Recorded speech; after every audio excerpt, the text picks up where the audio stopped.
Everyone, আমি সাহেলি। নিডাশালি ভ্লগের নতুন একটি ভিডিওতে আপনাদের অনেক অনেক স্বাগত জানাই। আশা করছি আপনারা সকলেই ভালো আছেন, আমরাও খুব ভালো আছি। আজ তো রবিবার, আর রবিবার মানেই তো আমরা একটু দেরি করে ঘুম থেকে উঠি। তো আগের দিন সন্ধ্যেবেলাতে নিডয় যা যা নিয়ে এসেছিল কোনো কিছুই কিন্তু আনবক্সিং করা হয়নি, সেজন্য সকাল সকাল ঘুম থেকে উঠে ফ্রেশ হয়ে কিন্তু আমি সব কিছু বের করে নিয়েছি। আর যেহেতু ব্রেড আনতে বলেছিলাম নিরয়কে, সেজন্য ব্রেডটাও বের করে নিলাম। একটা কারণের জন্য ব্রেডটা আনতে বলেছিলাম, কারণ সকালবেলা খাওয়ার মতো আর কিছু ছিল না। অন্যদিন তো তাও তাড়াহুড়ো করে যা হোক একটা কিছু করে দিই, কিন্তু রবিবার দিনটা একটু ভালো কিছুই খেতে ইচ্ছে করে। তার সাথে বাটারটাও এতটা ছিল, ভাবলাম বাটার তো বেশি দিন রাখা যাবে না, নষ্ট হয়ে যাবে। এক সপ্তাহ অলরেডি হয়ে গেছে, তো সেজন্যই কিন্তু আমি আরও বিশেষ করে আনতে বলেছিলাম, বাটারটা যাতে শেষ করতে পারি। আমাদের মতো যারা 90s ছেলে মেয়ে, তারা ভালোভাবেই জানে যে ছোটোবেলাটা তাদের কীরকম কেটেছে। এই যে সামান্য এই টাইপের ব্রেড বা ধরুন ওই টোস্টের যে ব্রেডগুলো হয়, সেগুলো খাওয়ার জন্য কতদিন যে আমাদের অপেক্ষা করতে হতো। সবসময় যে বা প্রতিদিন আমরা পেয়ে যেতাম সেটাও কিন্তু না। মাঝে মাঝে বাবা কিনে নিয়ে আসতো এরকম ব্রেড, বা যে কোনো ওই টোস্টের ব্রেড নিয়ে আসতো। মাঝে মাঝে মা এরকমভাবে টোস্ট করে দিত বা এভাবে সেঁকে দিত। সেটাই যে আমাদের কী মজা ছিল, এখনকার বাচ্চারা জানবে না, কারণ এত অ্যাভেলেবেল সব জিনিসটাই মানে একদম মুড়ি মুড়কির মতোই খাওয়া যাকে বলে। জানেন তো, আমার কাছে না জীবনটা দু রকমের, কখনো জটিল কখনো সহজ। হ্যাঁ, সবার কাছে হওয়া উচিত, কিন্তু সবাই কিন্তু অতটা হয়তো ভাবে না আমার মতো। মানে আমি এতটাই ভাবতে থাকি যে কোনো কাজ কিন্তু আমি মন দিয়ে যখন করি তখন কিন্তু শুধুমাত্র ওটাতেই কনসেন্ট্রেট থাকে, সেটা কিন্তু একদমই না। আমি কিন্তু তার সাথে কিছু না কিছু ভাবতে থাকি। আমি কিন্তু ছোট থেকে এরকম, জানেন তো, মানে পড়াশুনোর ক্ষেত্রে বলুন বা যে কোনো কাজের ক্ষেত্রে বলুন, একটা জায়গাতে আমি কনসেন্ট্রেট করার চেষ্টা করলাম, কিন্তু আমাকে একটু পরে কোথায় যে নিয়ে চলে যায় আমার ভাবুক মন, আমি নিজেও জানি না। মানে ধরুন এই যে বাস থেকে নামলাম বা টোটো থেকে নামলাম, তারপর যে কিছুটা আমাকে হাঁটতে হয়, সেটা কিন্তু আমি হেঁটে যাই, ঠিকঠাকভাবেই হেঁটে যাই। আমি একদম রাস্তা ভুল করি না বা কোনো বিপদও করি না, কিন্তু আমি সেই মুহূর্তে অন্য কোনো কথা ভাবি, অন্য কোনো জগতে চলে যাই। এরকম মানে কিছু না কিছু আমাকে ভাবতেই হয়, আমি না ভেবে থাকতে পারি না। মানে আমি বাঁচতেই পারবো না যদি না আমি ভাবি। তবে সেই ভাবনাটা সবসময় যে ভবিষ্যতের ব্যাপারে সেটাও নয়, অতীতেও অনেক সময় নিয়ে যায়। মানে আমি সব কিছুটাকে না ফিল করার চেষ্টা করি ভীষণভাবে। যাই হোক, এখানে আমাদের খাওয়া দাওয়া শেষ হয়ে গেছে। তো আজকে ভাবলাম একটু নিরয়ের সাথে নিচের দিকে যাব। ও তো যাবে বাজারে, আমি আর বাজারে যাব না, কারণ দুজনের একসাথে গেলে আরও দেরি হয়ে যাবে। আমি ভাবলাম নিচ থেকে একটুখানি ঘুরে আসতেই পারি। আমার অবস্থা দেখুন কীভাবে আলুথালুভাবেই বেরিয়ে গেছি। আমি কিন্তু একদম সাজতে পছন্দ করি না, একদমই সিম্পলভাবে থাকি, যেমনটা থাকি সেরকমভাবেই সব জায়গায় বেরিয়ে যাই। এত আমাকে কে দেখছে, কে কীরকম জাজ করছে, আমি সত্যি এখন ভাবি না। ছোটোবেলাতে একটা সময় পর্যন্ত হয়তো ভাবতাম যে মা কীরকম দেখতে লাগছে, লোক কী বলবে। তবে হ্যাঁ, সাজগোজের ব্যাপারে আমি কখনোই এতটা ভাবতাম না, কারণ আমি মানে চুলটাও ঠিকঠাকভাবে আঁচড়াতাম না ছোটোর থেকে। এরকম মানে টিউশনও বেরিয়ে যেতাম ওইভাবে, স্কুলে বেরিয়ে যেতাম ওইভাবেই, যেমন আছে। মানে মাথায় জল দিলে একমাত্র সেটাতেই তখন চিরুনি পড়তো, নয়তো পড়তো না। যাই হোক, যারা আমাদের ভালোবাসবে তারা আশা করছি এইভাবেই আমাদের ভালোবাসবে। আমি 1.5 মাস ধরে এখানে আছি। একদিনের জন্য তো এইভাবেই পার্কটাতে তো আসিনি। আমি এখন ভাবছি যে আমি কেন আসিনি। আমার এত ভালো লাগছে, রোদটা এত সুন্দর গায়ে লাগছে, আর কি সুন্দর জায়গাটা, এত শান্তিপূর্ণ। তো সত্যি আমি কেন আসিনি। রোজ তো এই সময়টাতে মানে নিরয় যখনই ব্যাংকের জন্য রেডি হয়ে বেরিয়ে যায়, তখনই তো ওর সাথে আমি নিচে নেমে আসতে পারি। 1 ঘন্টা 9টা থেকে 10টা পর্যন্ত 1 ঘন্টা আমি সুন্দর এখানটাতে থাকতে পারি। এখানে ভয়ের কিচ্ছু নেই। মানে বাড়ির সবাই একটু ভয়ই পায় বেশি। আমি ভয়ের জন্য নামতাম না সেটা নয়, আমার ইচ্ছা করতো না। আর একটুখানি সময় পেতাম ওই দুপুরবেলাটাতে, তখন মনে হতো ধুর একটু শুয়ে শুয়ে একটুখানি কিছু দেখি, তারপর তো আমাকে সেই আবার ভ্লগ বানাতে হবে। তো আমার গলার অবস্থাটা তো খুবই খারাপ, দেখতে পাচ্ছেন। আমি সেই জন্য কত কিছু যে পরেছি, অনেকগুলো ড্রেস পরে তারপর ওপরেই ইয়েটা নিয়ে তারপর নেমেছি। নিরয় বাজার গেল, ভাবলাম যে একটুখানি বসিয়ে থাকি। আজকে রান্না তেমন কিছু নেই, আজকেও সেই চিকেনই করব, আর কিছু একটা সবজি আজকে করব বা ভাজাভুজি কিছু একটা করে নেব, কারণ আমাদের চিকেন থাকলে সত্যি আর কিছু দরকার পড়ে না। আর এখন বাজছে 11টা। আমরা আজকে অনেক দেরিতে ঘুম থেকে উঠেছি, সেজন্য শুধুমাত্র কি ব্রেকফাস্ট করলাম সেটা তো দেখালামই। তো সেজন্য আর কিছু খেতে চাইলো না নিরয়, কারণ 10টা সাড়ে 10টা বেজে গেছিলো আমাদের ওইসব খেতেই। তারপরে আমি ভেবেছিলাম যে আমি একটুখানি পকোড়া করব, মুড়ি খাবো, কিন্তু সে আর কিছুতেই খাবে না। আমি আর জোর করলাম না, মানে কয়েকবার বললাম, কিন্তু তারপর দেখলাম যে না, বেশি বললে আবার খারাপ হয়ে যাব। তো তো সেজন্য আর কিছু বলিনি, কারণ ওর ফিরে আস্তে আস্তে 12টা বাজবে। তো তারপরেই তো আমাকে রান্না বসাতে হবে। 12টার সময় আমি মেনলি রান্নাটা বসাই, তার আগে স্নান করে নিই।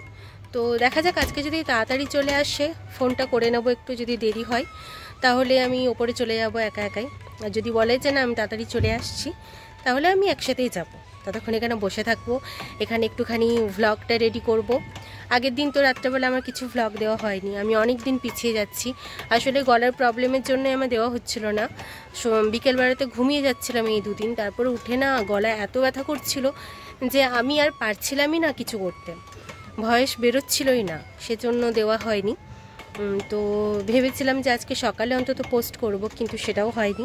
তো এখন দেখি ভ্লগটা যদি রেডি করতে পারি, বা গল্পও যদি একটা রেডি করতে পারি। গল্প আজকে কিচ্ছু পোস্ট করা হয়নি, তো দুটো যদি একটা রেডি করতে পারি তাহলেও অনেক ভালো। ওর কথা আমি এখন আধ ঘন্টা এখান থেকে বেরোচ্ছি না, এখন মিষ্টি রোদটা গায়ে মাখতে মাখতে কিছু একটা রেডি করব, ভ্লগ নয়তো গল্প, যে কোনো একটা। আর কিছু যদি নাও করতে ইচ্ছে করে, চুপচাপ বসে থাকবো, কি শান্তি যে লাগছে এখানটা। তো এবার তো ভেবেইছি মাঝে মাঝে, রোজ না হলেও মাঝে মাঝে এরকম টাইমটাতে আমি বেরিয়ে চলে আসব। এই সময়টাতে সেই রুমে বসে বসেও আমি ভ্লগ বানাই। যদি আগের থেকে ভয়েসটা রেডি করে রাখতে পারি, তাহলে বাকি কাজগুলো এখানে বসে বসে আমি করে নিতে পারবো। দাঁড়ান, আপনাদেরকে না পুরো জায়গাটা আরেকবার দেখাই। কি সুন্দর দেখুন, আর কি সুন্দর বাচ্চাগুলো খেলছে। ওই দিকটাতে আরও বাচ্চা আছে, যেটা আমি এখন দেখাতে পাচ্ছি না। দেখুন, একটা বাচ্চা সাইকেল নিয়ে খেলছে, কত ছোট ছোট বাচ্চা। তো আমি না ফোনে মাকে এটাই বলছিলাম বারবার যে দেখো এখানে না সব বাচ্চাগুলো খেলে, কোনো ভয়ের কিছু নেই। এত মানে কোনো তো গার্জেন আসে না, ফ্যামিলি মেম্বার কেউ আসে না, কি সুন্দরভাবে ওরা খেলে। নিজেদের বাড়িই তো, আমরা না হয় এখানে ভাড়া হিসেবে থাকি, কিন্তু বেশিরভাগ মানুষেরই কিন্তু এটা ফ্ল্যাটটা কেনা, সেজন্য কোনো ভয়ের কিছু নেই। আর সব থেকে বড় কথা, এখানে সিকিউরিটি ব্যবস্থাটা না খুব সুন্দর, মানে এত টাইট সিকিউরিটি যে কোনো প্রবলেম হওয়ার চান্সই নেই। নিরয়কে ফোন করেছিলাম, তো বলল যে এখন আধ ঘন্টা দেরি হবে। তো আমি ভাবলাম যে শুধু শুধু এখানে আবার কেন বসে থাকবো আধ ঘন্টা, আমরা অনেক কিছু হয়ে যাবে, স্নান হয়ে যাবে, সবজি কাটা হয়ে যাবে, বা চিকেনের জন্য সব কিছু কাটাকুটি হয়ে যাবে, পেঁয়াজ টেয়াজ। তো ভাবলাম যে চলেই যাই, কিছুটা কাজ এগিয়ে রাখা হবে। গলাটা তো পুরো ধরে গেছে, বুঝতে পারছেন। চলুন যাই। গালের এই পোড়া দাগগুলোর জন্য অনেকগুলো দিন কিন্তু আমি সেলফি ক্যামেরা করতে পারিনি, নিজেরই কেমন একটা লাগছিল। তারপর ভাবলাম যে না, আপনাদেরই তো ভালো লাগবে না যদি পুরো ভিডিওটার মধ্যে আমি একবারও নিজে থেকে কথা না বলি। সবসময় কি ভয়েস ওভারটা শুনতে ভালো লাগে বলুন? একে তো আমি সেলফি মুডে কোনো ভিডিও বানাই না, তারপরে আবার আমার ভয়েসের মধ্যে কোনো জোশ থাকে না। মানে যারা ভ্লগ করে তাদের মধ্যে একটা জোশের ব্যাপার থাকে না, সেটা কিন্তু আমি যত উৎসাহ নিয়েই বলি না কেন, মানে কোনো জোশ কিন্তু আমি শুনতে পাই না, নিজের মধ্যে অতটা পাই না। আমার ভয়েসটা ভীষণ নরম এবং ভীষণ মানে কি বলবো, অতটা জোশ সত্যিই নেই। আপনাদের কতটা ভালো লাগে আমি জানি না, আমার মনে হয় যে যারা ভ্লগ শুনতে পছন্দ করেন তাদের হয়তো অতটা ভালো লাগবে না। কিন্তু কি করব বলুন, আমি তো নিজেকে আলাদাভাবে গড়তে পারবো না, নিজে আলাদাভাবে তৈরি হতেও পারবো না। আমি যেমন আমি সেরকমভাবেই থাকতে পছন্দ করি, তাই আমি চেষ্টা করলেও হয়তো ওইভাবে পারবো না, কথা আসবেই না। আর যেহেতু আমার স্ক্রিপ্টেড নয় কোনো কিছুই, সেহেতু দেখে দেখেও জোশ নিয়ে আসতে পারবো না, বা অটোমেটিক বলছি সেটাতে জোশ থাকবেই না। যাই হোক, অন্য টপিকে ফিরি, যেটা হচ্ছে আমি রুমে চলে আসার একটু পরেই কিন্তু নিরয় চলে এসেছিলো, তাই আমি স্নান করতে যেতে পারিনি। তো দেখুন কত রকমের ফল নিয়ে এসেছে, থাকবো মাত্র 1 সপ্তাহ, কারণ এর পরের সপ্তাহে আমরা বাড়ি ফিরবো। দেখুন আগেই এত ফল রয়েছে, আর আমার যেহেতু ঠান্ডা লেগে গিয়েছে আমি সেজন্য ফলগুলো খেতে পারিনি। কলা খাওয়া চলবে না, আপেল খাওয়া চলবে না। আপেল কুল নিয়ে এসেছিলো, সেটাও আমি এত পছন্দ করি, কিন্তু আমি খাইনি ইচ্ছে করেই, কারণ আমি জানি আমার ঠান্ডা লেগে গেলে আমার কী পরিমাণ কষ্ট হয়, সেজন্য আমি কিছুতেই সেই ফলগুলো খাইনি। সন্ধ্যাবেলাতে নিরয় আসার পরেই নিরয়কে সব ফলগুলো কেটে কেটে দিতাম।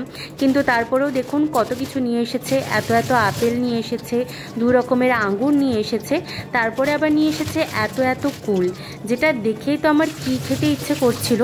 কিন্তু যাদের গলার প্রবলেম থাকে তাদের কুল খাওয়াটাও চলে না শুনেছি। তো আমার ইচ্ছে করলেও আমি সে সময় খেতে পারছিলাম না। তো সব কিছুই না ধুয়ে ধুয়ে রাখছিলাম, একটাই কারণ, যেটা হচ্ছে পরে আর ধুয়ে ধুয়ে না খেতে হয়। যদিও আমার অভ্যেস আছে যে সব কিছুই ধুয়ে ধুয়ে খাওয়া, কিন্তু নিরয়কে তো জানি ও ধুয়ে খাবে না, সেজন্য আমি আগের থেকে ধুয়ে রাখছিলাম। তারপরে আবার একটা কারণ, সেটা হচ্ছে মাছ মাংস সব তো একসাথে নিয়ে এসেছে, আর ছেলেরা তো জানেন কোনো কিছু এসব মানে না, সৌগড়ি এঁটো এসব কিচ্ছু মানে না। আর মেয়েদেরকে তো ছোটো থেকেই মায়েরা শিখিয়ে দেয়, মেয়েরা তো মায়েদের ছায়া হয়, তো মেয়েরা না ছোটোর থেকে এগুলো শিখে যায়।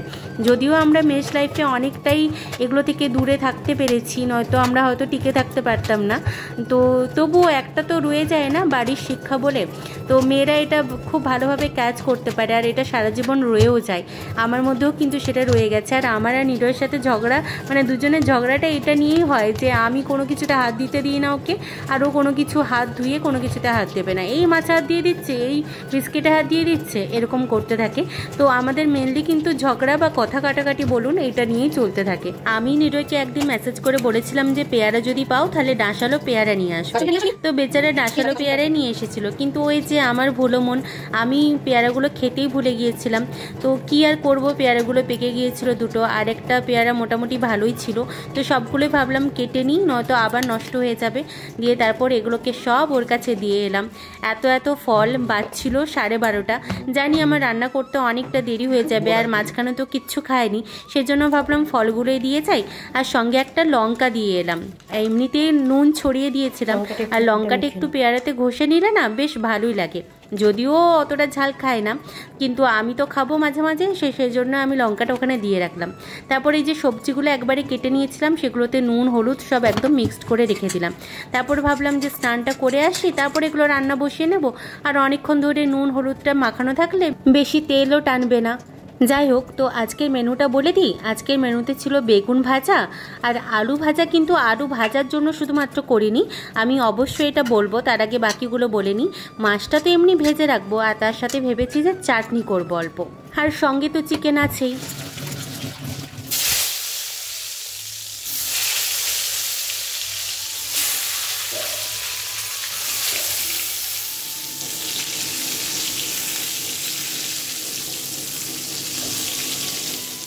ব্যাস, ডুমকো মুচমুচে আমার বেগুন ভাজা রেডি। বেগুনগুলোকে কিন্তু আজকে আমি ওই চাকতি করে কাটিনি, এইভাবেই কেটেছিলাম। যদিও আমার ছোটোর থেকে এইভাবেই বেগুন ভাজা খেয়ে অভ্যস্ত, আমার বাড়িতে এইভাবেই বেগুন ভাজা হতো। দেখুন, বলেছিলাম না যে অনেকক্ষণ আগের থেকে নুন আর হলুদ মিশিয়ে রাখলে তেল অনেক কম টানে। দেখুন, ওই তেলেই কিন্তু আমি আলু ভাজাগুলো দিয়ে দিয়েছি। আর এই আলু ভাজাগুলো আমাকে মাই বলেছিল যে কিভাবে আমাকে ভাজতে হবে। প্রথমে একটুখানি শুকনো লঙ্কা আর জিরে দিয়ে দিয়েছিলাম, তারপর আলুগুলোকে দিয়ে দিয়েছিলাম। এইভাবে আমি কিন্তু কখনো আলু ভাজা খাইনি, আমি আলু ভাজা এমনিই খেতাম। তার সাথে এই যে জিরে আর শুকনো লঙ্কা দিতে হয় সেটা আমি জানতাম না। যদিও এই আলু ভাজাগুলোকে নিয়ে আমার অন্য কিছু করার প্ল্যান আছে, মানে এটা আমাকে নিরয়ই করতে বলেছিল, ওই বাজার থেকে আরেকটা জিনিস নিয়ে এসেছিল। দাঁড়ান বলবো, অবশ্যই বলবো, তার আগে বাকি কাজগুলো আগে সেরে নিই, পরে যখন দেখাবো তখনই অবশ্যই বলবো। আর এটার রেসিপিটা না আমাকে মাকে ফোন করিয়ে জানা করিয়েছে যে তুমি মাকে জিজ্ঞেস করে নাও মা কিভাবে করতো। আমি ভেবেছিলাম যে হয়তো অন্য কোনো রেসিপি, তো আমি মাকে জিজ্ঞেস করলাম। মা যে রেসিপিটা বললো তখন ভাবলাম যে না, এটা তো নর্মালভাবেই করে, আমরা বেগুন দিয়ে খেতাম, ও আলু দিয়ে খাই, মানে আমাদের বাড়িতে আলু দিয়ে এটা হয়। তো যাই হোক, তো আগে মাছগুলো ভেজে নিলাম। আর জানেন তো, যখন মেসে মাছ রান্না করতাম, মাছ খুব কম দিনই পেতাম, কারণ আমার মেসের সামনে কোনো মাছের বাজার ছিল না, কোনো সবজি বাজারই ছিল না। আর এত ব্যস্ত শিডিউল ছিল যে মাছ কিনতে যাব সেরকম কোনো অপশন ছিল না। মাঝে মাঝে কেউ যদি রবিবার দেখে পুরো সপ্তাহের বাজার করতে যেত, তখন যদি কেউ জিজ্ঞেস করতো যে কিছু নিয়ে আসতে হবে কি না, তখন হয়তো বলতাম যে 2 পিস মাছ বা কয়েকটা মাছ, মানে বেশি দিন তো রেখে খেতে পারতাম না, সেজন্য ওই 2 পিস বা 3 পিসের মতো মাছ কিনতাম। তো তখন যখন মাছ ভাজতে যেতাম না, তখন মাছ পুরো একদম লেগে একদম চচ্চড়ি হয়ে যেত, কিছুতেই ভাজতে পারতাম না। এখানে এসেও আমার প্রবলেম হতো, বুঝতে পারতাম না প্রথম, যেহেতু অভ্যেস নেই। রান্না করার অভ্যেস একটা থাকা অবশ্যই চাই। রান্না কেউ হয়তো ভুলে যায় না, কিন্তু এই ছোটো ছোটো জিনিসগুলো না একটু রান্না করতে করতেই মানুষের মনে থাকে, নয়তো অতটা মনে পড়ে না সব জিনিসটা। যাই হোক, আমার এইদিকে মাছ ভাজা শেষ। এই যে ব্যাপারটা হচ্ছে, বাবুর খুব তেতো খেতে ইচ্ছে হয়েছিল, সেজন্য বাজার থেকে না টাটকা নিম পাতা নিয়ে এসেছিল, বলেছিল যে আলু দিয়ে করবে। আমি তো আলু দিয়ে কখনো খাইনি, আর এমনভাবে রেসিপির কথা বলছিল, আমি ভেবেছিলাম যে বিশাল কিছু একটা রেসিপি হয়তো, সেজন্য মাকে জিজ্ঞেস করলাম। মা যখন বলে দিল যে কিভাবে করতে হবে, তখন বুঝতে পারলাম আচ্ছা, বেগুন দিয়ে করার পরিবর্তে আলু দিয়ে করছে। আর কিছুই নয়। যাই হোক, তারপর আমি চাটনি বসিয়ে ফেলেছিলাম। আর চাটনিতে আমাকে নিরয় বলেছিল যে তুমি দুটো খেজুর দিয়ে দিও। ঠিক আছে, আমি খেজুর দিয়ে দিলাম। তো এর আগেও আমি একবার চাটনি করেছিলাম, সেটা যদিও প্রথমবার খেতে পারছিলাম না, কারণ টেস্ট করার পর বুঝতে পেরেছিলাম যে চিনি কম দিয়েছিলাম, সেজন্য না একদম পাতলা পাতলা রয়ে যাচ্ছিল। ফাইনালি আমার সমস্ত রান্নাগুলো কমপ্লিট হয়ে গেছিলো, শুধুমাত্র চিকেনটা বাকি ছিল। ওটাই আমি শেষে করব বলে ঠিক করেছিলাম, কারণ আমি ভেবেছিলাম যে রাত্রের জন্য যেহেতু রেখে দেবো, একদম কড়াইতেই রেখে দেবো, যাতে আর কড়াই আলাদাভাবে আর ধুতে না হয় এবারে। আর রাত্রেবেলাতেই একদম কড়াইয়ে গরম করে তারপর ধুয়ে নেব। আর দেখুন, এখানে কিন্তু আমি প্রতিবারই একটা করে ক্যাপসিকামের টুকরো দিয়ে দিই, কয়েক টুকরো, কারণ বেশ ভালোই লাগে আমার টেস্টটা। সবার আবার ক্যাপসিকামের গন্ধ ভালো লাগে না, অনেকের ধনেপাতার গন্ধ ভালো লাগে না, কিন্তু আমার তো দুটোই ভালো লাগে। আর আমি কিন্তু এবারে কোনো ম্যারিনেট করে রাখিনি। আগেরবার যে দই দিয়ে ম্যারিনেট করেছিলাম, নিরয় বলেছিল ভীষণ টক হয়ে গেছিলো, সেজন্য এবারে আর কোনো রিস্ক নিইনি। আর নিরয় না খুব একটা মশলাদার কোনো জিনিস পছন্দ করে না, মানে একেবারে মোটা মোটা গ্রেভি হবে সেটা একদম পছন্দ নয় ওর। সেজন্য এবারে বলেছিল একটুখানি পেঁয়াজটা কিন্তু তুমি কম দিও। তো আমি পেঁয়াজ কম দিয়ে রান্না করেছিলাম। এই যে আমাদের খাবার রেডি। চিকেনটা তখন একটু বাকি ছিল। যাই হোক, চিকেন হয়ে যাওয়ার পরেই গরম গরম চিকেন আর ভাত খেয়ে নিয়েছিলাম। তারপর মাঝখানে যে সময়টা পেয়েছিলাম, সেই সময় কিন্তু আমি একটা ভ্লগ রেডি করেছিলাম এবং পোস্টও করে দিয়েছিলাম। তারপর সন্ধ্যা হয়ে গেছিলো, দেখুন সন্ধ্যাবেলাতে আমরা বেরিয়েছিলাম। আমাদের ডেস্টিনেশন ছিল বৈদ্যবাটি মেলাটা, যেটা আমি আগের সপ্তাহে দেখিয়েছিলাম যে মেলা 1 তারিখ থেকে 15 তারিখ হওয়ার কথা ছিল। তো আমরা তো ওই ছুটির দিন ছাড়া যেতে পারতাম না, কারণ নিরয়ের সেই 8টা সাড়ে 8টা বেজে যেত, কখনো কখনো 7টা সাড়ে 7টায় আসতো। কিন্তু তারপর ওকে নিয়ে বেরোনো মানে সত্যি খুব খারাপ লাগতো নিজেরও, যে সারাদিনের ক্লান্তি নিয়ে ছেলেটা রুমে ফিরেছে, আমি আবার তাকে নিয়ে বেরোবো। সেজন্য আমি না প্রত্যেকটা সপ্তাহে লাস্ট দিনটা আমি ওয়েট করে থাকি কখন ওর ছুটির দিন আসবে আর আমি কখন ওকে নিয়ে একটুখানি বাইরে বেরোবো। যাই হোক, আমাদের আজকের ডেস্টিনেশন যে মেলা, সেটা তো আগেই বলেছিলাম যে আমরা এরপরে মেলাতে আসবো। তো সামান্য একটা মেলা, যেরকম প্রত্যেকটা জায়গাতে মেলা বসে সেরকমই কিন্তু মেলা। বাংলাদেশেরও কিন্তু শাড়ি আছে এখানে, শাড়িগুলো এত সুন্দর দেখতে লাগছিল। যাই হোক, আমি শাড়ির দিকে বেশিক্ষণ সময় দিইনি, কারণ শাড়ির দিকে তাকালেই শাড়ি কিনতে ইচ্ছে করবে। আর জুয়েলারিও সেম জিনিস।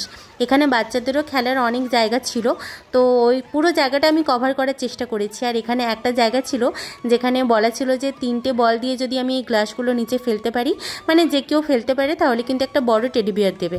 তো আমি ভাবলাম যে এটাকে কাজে লাগাতেই পারি, কখনো তো আমি মেলাতে এসে এইসব গেমগুলো খেলিনি, তো ভাবলাম খেলি একটু। যদিও 20 টাকার টিকিট কাটতে হয়েছিল, কিন্তু আমি লাস্ট পর্যন্ত জিততে পারিনি, একটা গ্লাস রয়ে গিয়েছিল। যাই হোক, আমরা কিন্তু পুরোটাই একবার ঘুরে দেখেছি, কিছুই কিনবো না সেটা ভেবেই কিন্তু ঢুকেছিলাম। দেখুন এদিকে কত কাপের সেট। ছোটোবেলায় মনে আছে যখন মা বাবাদের সাথে যেতাম, বিশেষ করে মায়েদের সাথে যখন যেতাম হাত ধরে মেলার মধ্যে, তখন কিন্তু মায়েদের প্রথম চোখ পড়তো কিন্তু এই গ্লাসগুলোর দিকে বা এই কাপগুলোর দিকে। যেখানেই দেখতে পেত সেখানেই দাঁড়িয়ে পড়তো, এবং মানে নর্মাল চা খাওয়ার জন্য, বাড়িতে সবাই চা খাওয়ার জন্য কিন্তু মেলা থেকে চায়ের কাপ প্লেট কিনতো। যাই হোক, মেলায় ঘুরতে ঘুরতে না আমার এই দোকানটার দিকে চোখ পড়েছিল। এখানে যে ছোট ছোট বোলগুলো আছে না, এগুলো দেখেই না আমি থমকে গিয়েছিলাম, আমার এত ভালো লেগেছিল। এগুলো নর্মাল দোকানেও আমি হয়তো পেয়ে যাব, কিন্তু মেলাতে যখন পেলামই তখন শুধু শুধু আর দোকানে গিয়ে কেন কিনতে যাব বলুন, এখানে তো আমার এত দামি দামি জিনিসপত্র লাগবে না। তো ভাবলাম যে এই যে যখন আমরা ফল টল খাই, তখন একটা ছোট্ট যদি একটা বোল থাকে যেখানে আমি নুন লঙ্কা দিয়ে রাখতে পারবো, বা ধরুন সস, এই যে আমরা মাঝে মাঝে তো কোনো চিপস বা অন্য কিছু খাই, তখন আমরা ছোটো ছোটো এই জিনিসগুলো ইউজ করতে পারবো। তো নিয়ে নিয়েছিলাম আমরা। আর এই যে চপারটাও নিয়ে নিয়েছিলাম, এটা আমার খুব কাজে লাগবে। তারপর চারিদিকটা আরেকবার ঘুরে দেখলাম। চলুন পুরোটা একবার আপনাদেরকে ঘুরিয়ে দেখাই।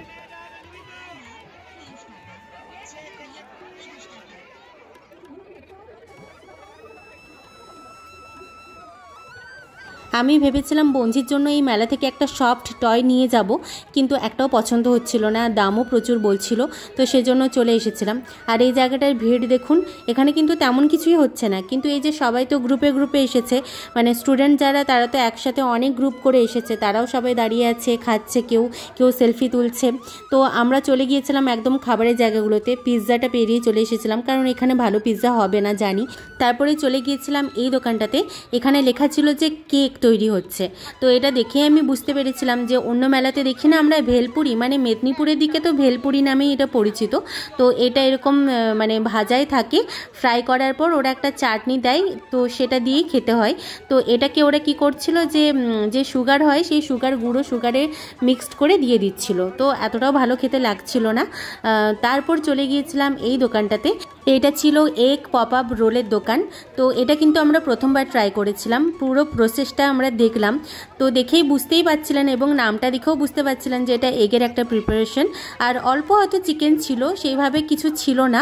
ওই যেটা রোলে যেটা দেখতে পাচ্ছেন সেই স্টিকটাতে কিন্তু মানে একটা মশলা অ্যাড করা ছিল, সেটাতে চিকেন সেভাবে ছিল না। আর সবই তো এখন জানেন যে সব কিছু যন্ত্র দিয়ে হয়, তো সেভাবে খাটনির কিছু নেই। আর সত্যি কথা বলতে কি, এদের হয়তো এই মেলাটুকুই হয়তো বেশি লাভ হয়, সেজন্য হয়তো একটু বেশি দাম নেয়। মানে এইটুকু জিনিসটার দামই 50 টাকা, সেরকম কিছুই ছিল না। তো কিন্তু যেহেতু ওদের এই সময়টাতেই বিজনেসটা থাকে, বাকি সময়টা আর এইসব কেউ কিনবে না, কেউ খেতেও চাইবে না, তো সেজন্য ঠিক আছে 50 টাকা দিয়ে দেওয়া যায়। টেস্ট খুব একটা খারাপ ছিল না। তারপর দেখলাম এখানে পিঠে বিক্রি হচ্ছে। সত্যি গ্রামগঞ্জ ছাড়া সব জায়গাতে দেখেছি যে পিঠে উৎসব হয়, মেলাতে পিঠে বিক্রি হয়, কিন্তু এটা কিন্তু গ্রামের দিকে পাবেন না, গ্রামের সব বাড়িতেই কিন্তু পিঠে হয়। তারপর আমরা চলে গিয়েছিলাম এই কুল্লার চায়ে, যেটা খুব সুন্দর খেতে হয়েছিল। আমি কিন্তু এটা ফার্স্টবার ট্রাই করেছিলাম।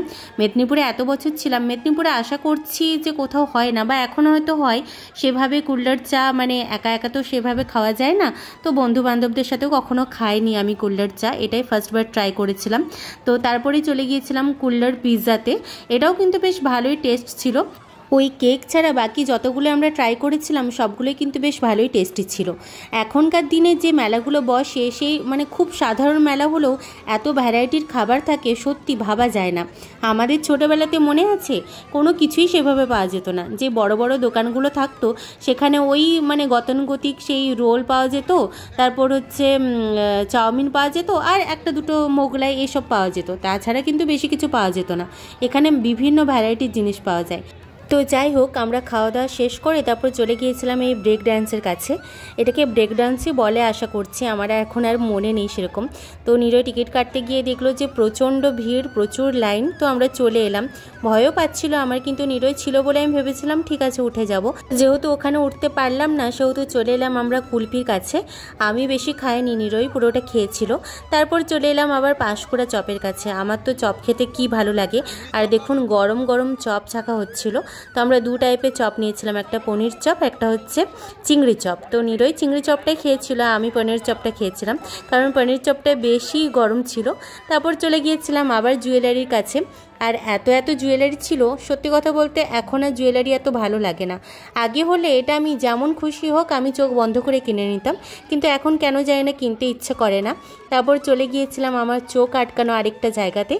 এখানেও কি দুর্দান্ত শোপিসগুলো ছিল, দেখুন কি সুন্দর সুন্দর, আমার এত ভালো লাগছিল, কিন্তু এখন কিনতে পারতাম না।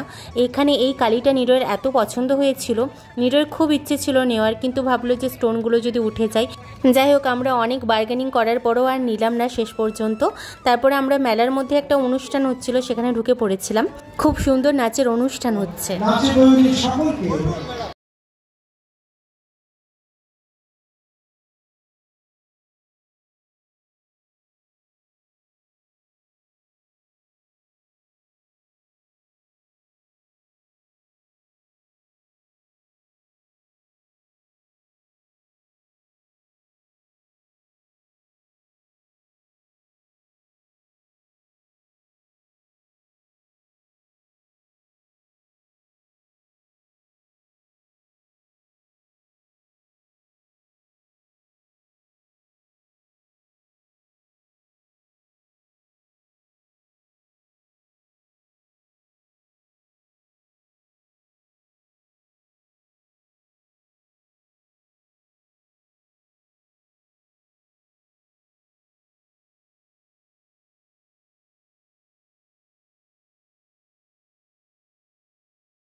এই জন্যই আমার রাত্রেবেলা কোনো শ্যুট করতে, বাইরে শ্যুট করতে বিশেষ করে খুব বাজে লাগে।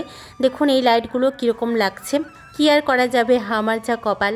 তো এটা ছিল একদম রেল লাইনের একদম ধারে, এইটার বরাবরই আমাদের যেতে হয়েছিল। তারপর আমাদের মেন রাস্তা পেয়েছিলাম।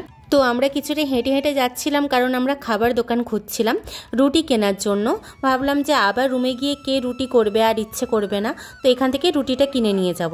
তো এখানে একটা ছোট্ট দোকান পেয়েছিলাম, সেখান থেকেই 5টা রুটি নিয়ে নিয়েছিলাম। আমাদেরকে একটু ওয়েট করতে হয়েছিল কারণ রুটি শেষ হয়ে গিয়েছিল, গরম গরম একদম রুটি করে দিয়েছিল। তারপর টোটো ধরে সোজা কমপ্লেক্সে। এখন রাত 9:20 বাজছে। 7টার পরে বেরিয়েছিলাম। কীভাবে যে 2 ঘন্টা পেরিয়ে গেল বুঝতেই পারলাম না। ছোটোবেলা ছিল কিন্তু তাও বেশ ঘুরতে ঘুরতে 2 ঘন্টা পেরিয়েই গেল। ভাগ্যিস আমাদের রুটি করার কোনো ব্যাপার ছিল না, মানে ভেবেইছিলাম এসে করব, কিন্তু তারপর ভাবলাম যে যেহেতু চিকেন আছেই আর রুটি করতে পারছি না, রুটি কিনে নিয়ে চলে যাব। আর এত চারিদিকে খেলাম, এত কিছু খেলাম, এখন তো খিদে পাচ্ছেই না। গিয়ে দেখি এখন তো মোটামুটি 1 ঘন্টা পরে খাবো। শুধুমাত্র চিকেনটা একটু গরম করে নেব, ব্যাস। তো মানে এখন আর কিচ্ছু করবো না, গিয়ে পুরোপুরি রেস্ট।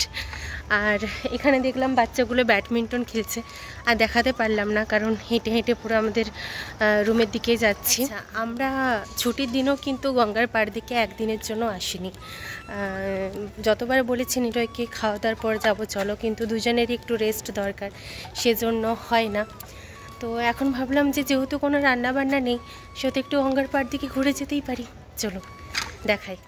এই হলো গিয়ে আমাদের রাত্রের গঙ্গার পাড়ের দৃশ্য। তো আরেকটু যেতে লাগবে, দেখতেই পাচ্ছেন দূর থেকে যে ওই পাড়ের সব লাইটগুলো দেখা যাচ্ছে। আর আমার ফোনের কোয়ালিটিটা সত্যি বলতে ইগনোরই করুন, আশা করছি খুব একটা খারাপ দেখতে লাগছে না, মোটামুটি দেখতে লাগছে। হ্যাঁ, আইফোনের সাথে তো তুলনা করতে পারি না, তো মোটামুটি আমাদের ফোনে যতটা আমরা ক্যাপচার করতে পারি, যতটা ভালোভাবে তুলে ধরার চেষ্টা করতে পারি, ততটাই আমরা তুলে ধরি। লাগছে চারিদিকে ওই পাড়ের সব লাইটগুলো দেখা যাচ্ছে। সত্যি মানে এখানে এসে সারা দিন হয়তো আমি রুমের মধ্যেই থাকি, একা একা থাকি, কিন্তু এই সারা দিনের মানে সারা সপ্তাহের পর যে একটা দিন বেরোই, সেটাতেই সত্যি মন ভালো হয়ে যায়। আমার সারা সপ্তাহের ক্লান্তি দূর হয়ে যায়। 1 সপ্তাহ করে তো বাড়িতে যাই, সেটা একটা আলাদা আনন্দ। আবার এটা যে বাইরে একটু আউটিংয়ে যাই, সেটাও কিন্তু বেশ ভালোই লাগে। সিম্পল কোথাও একটু জায়গা ঘুরে এলো, এই যে মেলা কি আর দেখিনি, সবাই দেখেছি, সবই একই রকম, কোনো নতুনত্ব নেই, কিন্তু তাও ওই চারিদিকে ঘুরতে ঘুরতেই কেমন যেন একটা বেশ ভালো লাগা তৈরি হয়, সময়টা কেটে যায়। আগে আমার মেলাতে ঘুরতে একদম ভালো লাগতো না, এখন মনে হয় সময়টা কি সুন্দর কেটে যাচ্ছে দুজনের একসাথে। তো এখন সব জায়গায় আমার ভালো লাগে কেমন একটা। তো আজকের একটা দিন পুরো কেটে গেল, মানে এরকম করে তো রোজই কেটে যাচ্ছে, বেশ ভালোভাবেই কেটে যাচ্ছে। জানি না আপনাদের কতটা ভালো লাগছে, অবশ্যই কিন্তু জানাবেন কেমন লাগছে। হ্যাঁ, কোয়ালিটি তো ডিফারেন্ট হবেই, কারণ একটা ভালো কোয়ালিটির কোনো ফোনে শ্যুট করা আর আমাদের নর্মাল ফোনে শ্যুট করা দুটো সম্পূর্ণ আলাদা। তো সেটারও ব্যবস্থা আমরা আশা করছি করব। তো ততদিন পর্যন্ত এরকম নর্মাল একটা কোয়ালিটিতেই কেমন লাগছে সেটা অবশ্যই কিন্তু জানাবেন। গলাটা জানি ধরে গেছে খুব, হয়তো গলার আওয়াজটা চেনাও যাবে না যদি না মানে একটা পার্টিকুলার কোনো প্ল্যাটফর্ম থেকে আমি যদি না করতাম এই শ্যুটগুলো, তাহলে হয়তো চেনাও যেত না যে আমি বলে, এতটাই গলাটা ভেঙে গেছে। তো যাই হোক, আশা করছি আপনাদের কোনো প্রবলেম হচ্ছে না এটাতে। কেমন লাগছে অবশ্যই কিন্তু জানাবেন।